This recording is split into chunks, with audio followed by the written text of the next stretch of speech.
With that, I'd like to call the Toastmaster and future speaker for today, Misadventures.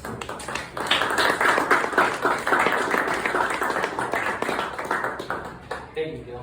I don't have an intro for myself, so I'm just going to get right into it, okay?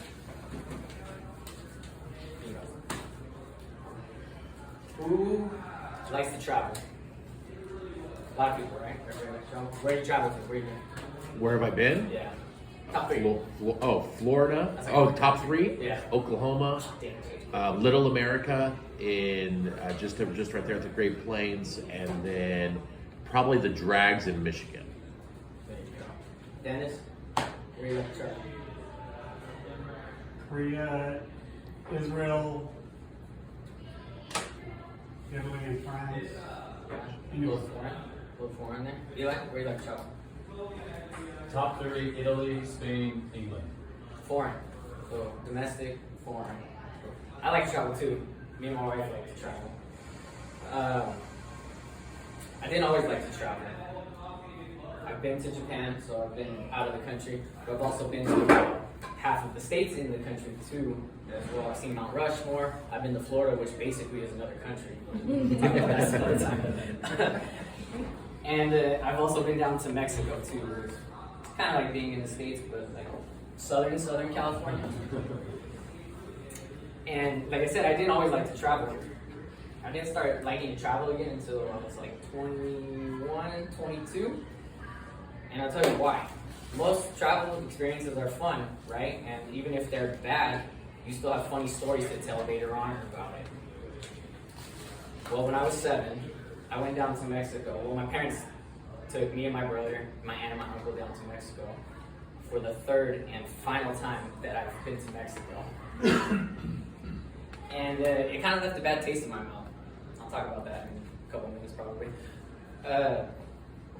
And how it started was, I was 7, my brother was 4, and my uncle and my aunt had a house down in Mexico in Ensenada that we were going to go for the weekend and spend, Friday, Saturday, Sunday down there and just hang out. My parents told us, like, yeah, it'll be fun. We'll drive down there. The house is right on the beach. You could step outside the gate and you're on the sand in the beach or at the beach down in Mexico. And so, not that we had a choice, but it sounded like fun. So we're like, yeah, okay, we agree. Let's go. We get up early on a Friday morning. We're driving down, we cross over the border. And it's maybe about an hour in. We're on this road, we're following my aunt and my uncle. In the cars, we're in 2 separate cars, going. And then all of a sudden we get pulled over by the federales, Mexican cops. They pull us over. They're like in a 1970s Chevy Blazer, it looks like they're driving. They all get out, got their M16s, surround the car, guns pointed at us in the window. I'm 7, my brother's 4. My mom's in the passenger seat, my dad's in the driver's seat. Freaking out. Like, why do they have these guns pointed at us? Big guns, machine guns. Why? Why are they pointing at us? They're yelling at my dad in Spanish. Boom, just hitting him with all this stuff. My parents speak Spanish. I don't speak Spanish. At the time I didn't. My parents speak Spanish, so they're trying to talk to him, do all of this, little negotiating things like that. And I'm just freaking out the whole time. Why? I couldn't comprehend why they pulled us over, why we pointed our guns. I thought only bad people got guns pointed at them. I thought only bad people got pulled over by the cops. We're just driving down to this beach house. Come to find out after, there's a little exchange of money. They give them their Blazer, they drive off, and then we go around our merry way. Well, as Miguel's talked about before, the country of Mexico is very corrupt. Even the cops, the local cops. They saw my dad.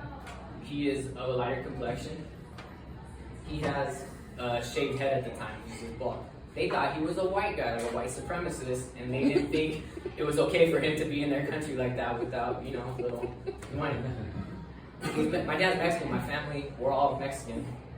But they thought he was a white guy, so he had to pay him. They basically robbed us. The cops robbed us on the way down to this beach house. So that was the first thing. Fine. We get to the beach house. It's a beach house. It's got a roof. It's got furniture. It is right next to the beach. You can step outside and you're right there on the sand. So me and my brother, we kind of forget about the events that had happened. A little traumatizing, but it's fine. we get over that. So we're playing on the beach the rest of that day, kind of hanging out. The night goes off, or it gets dark. Get to see real pretty lights in the ocean. The water's kind of green, blue, red. I don't know what that is, but you can try to Google it or something. It's nice to look at. We go inside, we go to sleep that night. We wake up the next morning. We are getting all our stuff ready. We put our swimming trunks on, get our little beach pail, little shovel, build sandcastle, a lot of stuff. We're gonna go back out to the beach. All of a sudden, doo, doo, doo, doo, doo. What is that? You just hear it, doo, doo, doo, doo, doo, doo, doo. Boom, boom, boom. We sprawl down on the floor. It's gunshots. All of us laid out, and then all of a sudden on the loudspeaker, again in Spanish. But my uncle translates for us. Like, it basically, to what the effect of what he said is, this is the military, the Mexican Marines. We're gonna be out here doing shooting drills for the next 2 hours. You should probably stay indoors. It's not a good thing. They had already started shooting on the beach right next to us before they decided that it was a good idea to tell people around us that, or to tell people around there that they should stay indoors.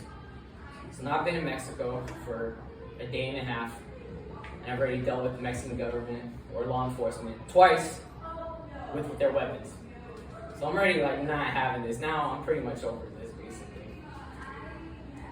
So we stay inside, you know, it goes on. We stay down on the floor, trying to keep our heads low. My mom is like freaking out. You know, my mom, she's very protective. And so she's just like crying, and she like has her heads over us because, you know, it's kind of dangerous, you know, the bullets could ricochet, but that happens. That night we go to take a shower, and I love a hot shower. I love a really hot shower. To this day, it's gonna be like 112 today. I'm still gonna take a hot shower. So I turn the water on. I'm letting it go, filling it every couple minutes. It's not heating up. It's not heating up. All right, fine. I'll take a cold shower. I'll be very fast. So I get in there, hop in the shower, scrubbing, doing all this stuff. I go to wash my face. It's like, it's salty, like beach water. So then I get out and I, you know, dry off and everything, and I walk out and I ask my uncle, I say, hey, what's up with your water? Like, why is it salty? He's like, oh, well, our plumbing is connected to the beach, so we just bring the water in from the beach, and that's what we use as our running water. No. He's like, you didn't drink it, did you? A little bit. All that to say that this was a very funny story that I could tell now, but that was the last time I've been to Mexico. I don't plan on going back to Mexico, no offense. Like I said, I'm Mexican. I love the food, the people are great, all that good stuff. But I just had a very bad experience down there when I went, and I don't know if to go down there. So if you are going to travel, again, even if it's a bad experience, you still get funny stories to tell out of that.